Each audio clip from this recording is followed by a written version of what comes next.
Good morning. Thank you, everyone, for coming out at such short notice. Let me just get right to the point. I need your help. We need your help. The pictures that are depicted on the screen are of two members of our community, a mom and a daughter. I've been approached by countless individuals over the past 48 hours that share with me how special these two people are to them as individuals and to this bigger community. Robin Aldridge, 58 years old, was a teacher in the Albemarle County school system. She touched the lives of many children, many family members, and we believe late Friday evening she was beaten to death in her own home, as was her daughter, 17-year-old Mani. Mani and her mother lived at 1627 Rugby Avenue. We were called to that residence shortly after midnight by the Charlottesville Fire Department. I'm joined here with Chief Warner this morning as well. Charlottesville Fire Department was dispatched to a house fire, a dwelling fire. When they arrived there, they found circumstances that they believed to be suspicious. They alerted police. We got there around midnight, at such time as it was safe to do so. Once the fire department was able to bring the fire under control and extinguish it, investigators were able to gain entry into the residence, where they discovered the bodies of Robin and Mani. They appear to be brutally beaten to death. And I can't underscore more the characterization of brutal. This was an evil and senseless and brutal crime. Also, based on our observations once inside the dwelling, we believe that the fire was purposefully set by the persons responsible for Robin and Mani's death. Robin's vehicle, Joe, I'll ask you to put that up on the screen if you would. This is a 2003 Toyota Matrix. It was at the location at 1627 Rugby Avenue on Friday evening. It was last seen at that location around 6 p.m. We believe the person responsible or persons responsible for Robin and Mani's death, as well as this fire, left in that vehicle. So sometime between 6 p.m. and probably midnight, this vehicle was seen in and around the area, the Rugby Road community, as well as Barracks Road West, where it was later recovered early Saturday morning. It's possible that if you live in Barracks Road West, you might have seen someone driving that vehicle. You might have seen that vehicle as it was being parked. You might have seen the person who parked it getting out of it. If you did, we need to talk to you. And we need to talk to you soon so we can identify this person or persons and bring them into custody.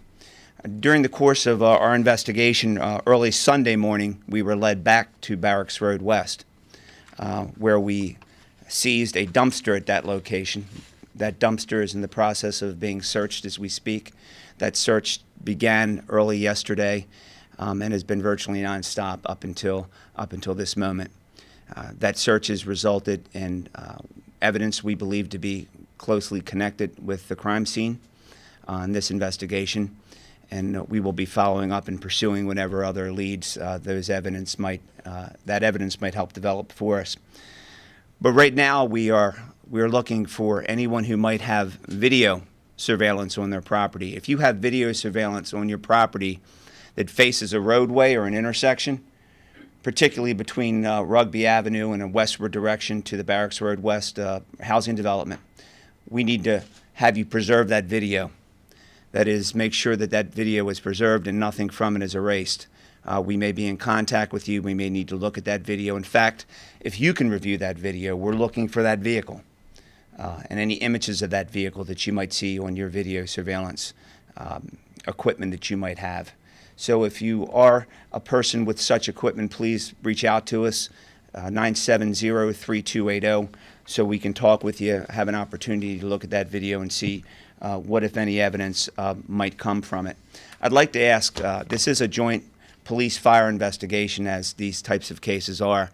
So without going into the particulars of the scene, of course, in this particular incident, I wanted Chief Warner to describe the role of the fire marshal in this investigation at such time as we turn the property over to the fire marshal for further inspection. Chief Warner? Thank you, Chief. Good morning, everyone.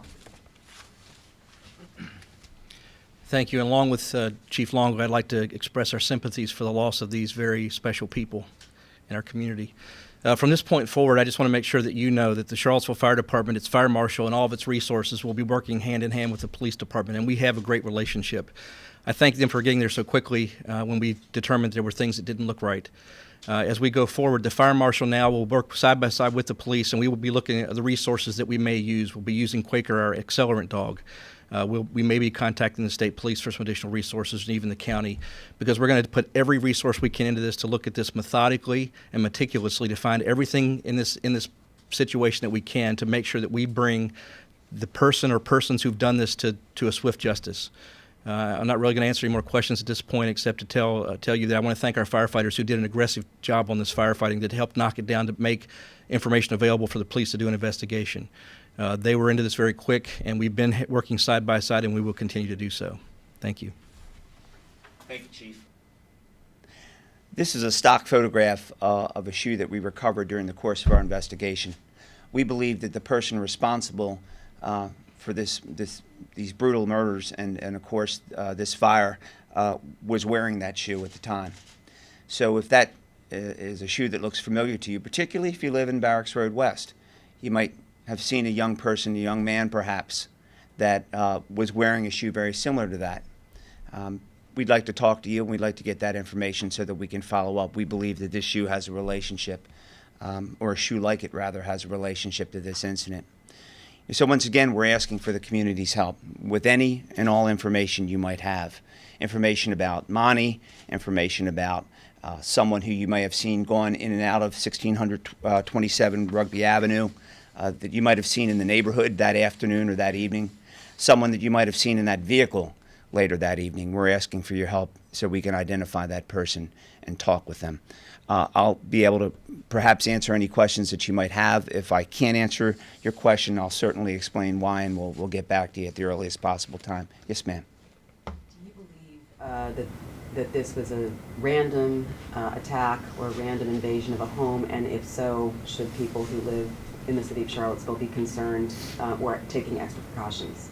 You know, Courtney, that's a question we discussed in much detail over the past 48 hours. We can't answer that question definitively at this point. We have our own theory of the case, certainly, but we don't have sufficient evidence to determine one way or the other whether it is or not. I will tell you that we've increased our visibility and patrols in that neighborhood. This particular house has been under 24-hour surveillance and observation because it's still a crime scene. So there's a large police presence in the neighborhood as we speak. If we at any time in this investigation develop information that would lead us to believe that this was a random act, we will be very aggressive at reporting that back out to the community and taking whatever appropriate steps we can take to help people better harden their own property and take whatever precautions necessary to make them and their families safe. Stefan? Do we know anything about the background of the Aldridges? You know, maybe the girl's father or husband or ex-husband or anything like that? We've talked to family members. Family members are obviously devastated by this terrible event. They've been very cooperative with us and have been very helpful. We obviously are doing background on both Robin and Mani. I can tell you that Robin particularly has been described as recent as this morning in an email to me as beyond just a teacher. A blessing and a gift, I believe, were the words that this particular writer used to describe Robin, and Mani described equally as very innocent and very sweet. So these were people who were loved, people that were valued in many ways by their friends in their community.